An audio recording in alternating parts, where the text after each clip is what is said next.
बात है 1947 की। अजीब सा माहौल था। देश के विभाजन को लेकर बहुत तनाव बना हुआ था। उन दिनों प्राण साहब लाहौर में रहा करते थे। वह लाहौर फिल्म इंडस्ट्रीज के एक जाने माने कलाकार थे।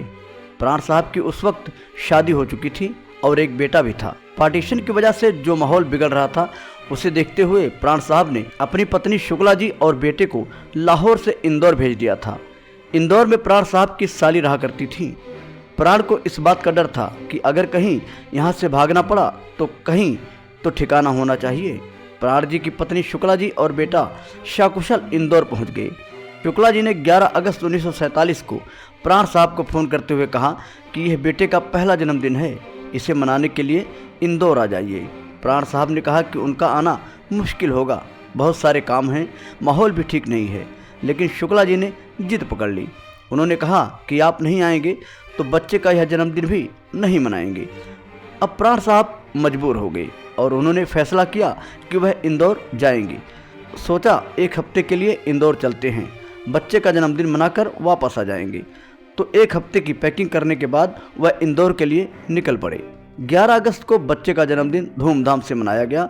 जन्मदिन के 2 दिन बाद ही लाहौर सहित उत्तर भारत के बहुत सारे शहरों में दंगे शुरू हो गए। खबरें आने लगी कि लाहौर खून से शन गया और सैकड़ों लोग इन दंगों में अपनी जान गंवा चुके हैं। लाहौर में भारी तबाही हुई। खबरें सुनकर प्राण ने अपने देवता मुरली वाले का स्मरण किया और हाथ जोड़ते हुए कहा कि अगर बीवी इंदौर न बुलाती और इतनी जिद न करती तो वह शायद दंगों के चपेट में आ जाते और आज जिंदा नहीं होते। दोस्तों, सच यही था कि ऐसे में अगर बीवी जिद न करती तो शायद प्राण के प्राण बच न पाते और वे भी दंगे के शिकार में मारे जाते। इसके बाद प्राण साहब मुंबई आए तो साथ में बहुत सारी उमंगें थी, बहुत सारे सपने थे जो जल्दी ही टूटने लगे। लाहौर में वह नाम कमा चुके थे, वहाँ उन्होंने 20 फिल्में भी की थी। उन्हें उम्मीद थी कि मुंबई में भी वैसा ही होगा, लेकिन ऐसा नहीं हुआ। प्राण साहब को मुंबई में पहला काम पाने के लिए 8 महीने तक संघर्ष करना पड़ा और यह संघर्ष बहुत कड़ा था। उन्होंने सबसे पहले होटल ताज को अपना ठिकाना बनाया। उन दिनों होटल ताज में स्वीट का रेट 55 रुपये हुआ करता था, जिसमें ब्रेकफास्ट व लंच डिनर शामिल थे। उस टाइम पर 1947 में यह बहुत बड़ा अमाउंट था, वह भी ऐसे आदमी के लिए जिसके पास मुंबई में कोई काम ना हो। प्राण साहब को जल्दी ही बात समझ में आ गई कि यह ताज का स्वीट बहुत भारी पड़ जाएगा। तो कुछ दिन रुकने के बाद उन्होंने खुद को इससे आधी कीमत की एक होटल में शिफ्ट कर लिया। दिन भर स्ट्रगल करते, हर जगह टका सा जवाब होता, कोई काम नहीं है। प्राण साहब के दिन बहुत खराब चल रहे थे, उम्मीदें टूटती जा रही थीं। होटल बदलना पड़ रहा था। ताज से वह होटल स्टैंड पहुंच गए जो कि रेडियो क्लब के पास था। फिर उसको चेंज किया, वहां से होटल फ्रेडरिकस आ गए। उसके बाद डेलामार में वह सबसे ज़्यादा वक्त तक रुके। यहाँ वह 10 महीने तक होटल में रुके। यहाँ तक आते आते कंडीशन खराब हो चुकी थी। उन्होंने अपने बेटे को इंदौर में उसकी मासी के घर भेज दिया, लेकिन शुक्ला जी के साथ मुश्किल के इस दौर में भी सहारा बनी रही, जो लगातार उन्हें हौसला देती रही। होटल में रहते हुए प्राण साहब को हर हफ्ते होटल का बिल चुकाना पड़ता था। काम नहीं था और एक दिन हालात ऐसे हो गए कि पैसा भी खत्म हो गया। बिल देना था पर पैसे नहीं थे। अब क्या करें, वापस लौटने के अलावा कोई रास्ता नहीं था।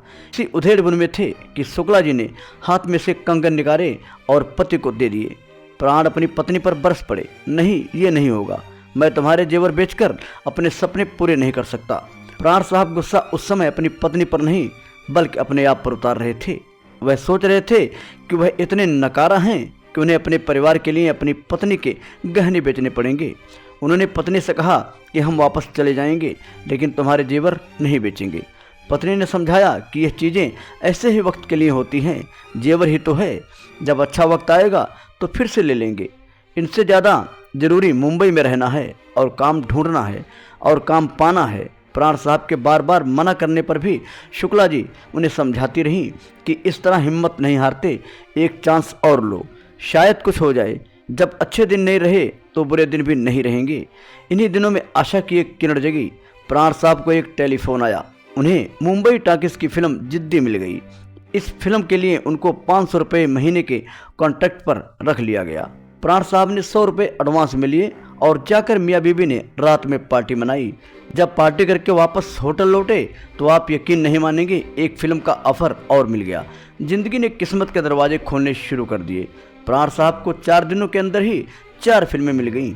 जो संघर्षों से टूटकर वापस लाहौर जाना चाहते थे, उन्हें उनकी धर्मपत्नी शुक्ला जी ने फिर से नया प्राणदान दिया। दोस्तों, प्राण की ये कहानी हमें बताती है कि अगर इंसान का लक्ष्य मजबूत हो और वो हिम्मत ना हारे तो एक ना एक दिन अपनी मंजिल पा ही लेता है।